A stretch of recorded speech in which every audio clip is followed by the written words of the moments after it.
Klassieke muziek is bij het Artes Conservatorium een opleiding die echt midden in de maatschappij staat. Die midden in de maatschappij staat in deze tijd. Die terugkijkt op het verleden. We nemen mee dat wat we geleerd hebben van het verleden. We zijn ambachtelijk daarvoor opgeleid. En die informatie gebruiken we om nu zo relevant mogelijk te zijn. Nu, in deze tijd.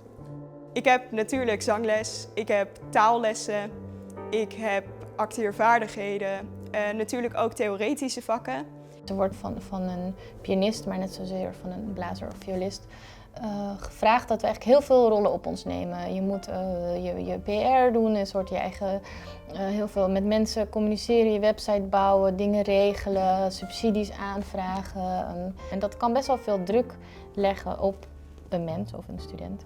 En ik denk dat we in dat opzicht als opleiding daar ons heel erg bewust van zijn. En studenten zo goed mogelijk proberen klaar te stomen dat ze niet schrikken van die multitaskingrol die toch op ze staat te wachten als ze afstuderen. Het is een hele fijne omgeving om hier klassiek te studeren. Ten eerste is de sfeer hier heel goed en het is heel vrij. Ze kijken echt mee in wat wil jij na je studie. De begeleiding is super fijn. Het is heel individueel en docenten zijn heel betrokken. Iedereen heeft een eigen potentie en binnen die potentie werk je als docent eigenlijk om gewoon het hoogste van die student naar boven te laten komen.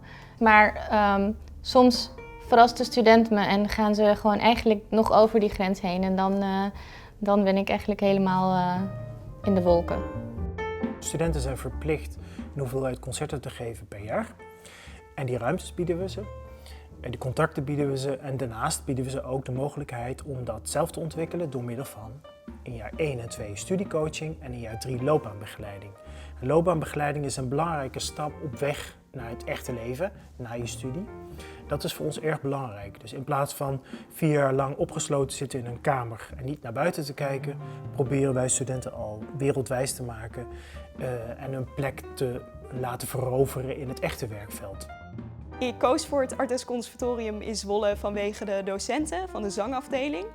Maar ook zeker vanwege de fijne, gemoedelijke sfeer die hier hangt binnen het conservatorium.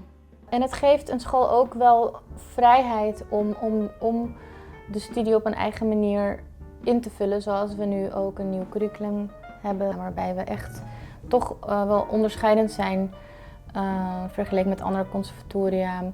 Met de projecten die we organiseren, met de verschillende manieren van afstuderen. En we hebben net een heel mooi voorbeeld gehad van een groep studenten die naar een hospice zijn gegaan om daar samen met die mensen daar muziek te maken. Een heel waardevol project, geheel zelf geïnitieerd. Maar we hebben ook een heel mooi project van een componist die een podcast gemaakt heeft over vergeten Nederlandse muziek. Ook een heel mooi voorbeeld van hoe onze studenten creatief zijn in het vinden van hun rol in de samenleving. Ik vind het altijd super fijn om hier te zijn, maar het meest ben ik natuurlijk op mijn plek op het moment dat ik aan het zingen ben, in je hoofdvakles, in een groepsles waar je aan het zingen bent, of gewoon zelf aan het studeren in een studiehok. Dan ben ik het meest op mijn plek. Ik durf zonder enige twijfel te zeggen dat deze opleiding echt een zeer bijzondere opleiding is, omdat we niet alleen studenten de mogelijkheid geven zo goed mogelijk op een instrument te worden, maar dat we ze daarnaast ook echt de mogelijkheid geven daarna iets met dat instrument en met hun vaardigheden te doen in het echte leven.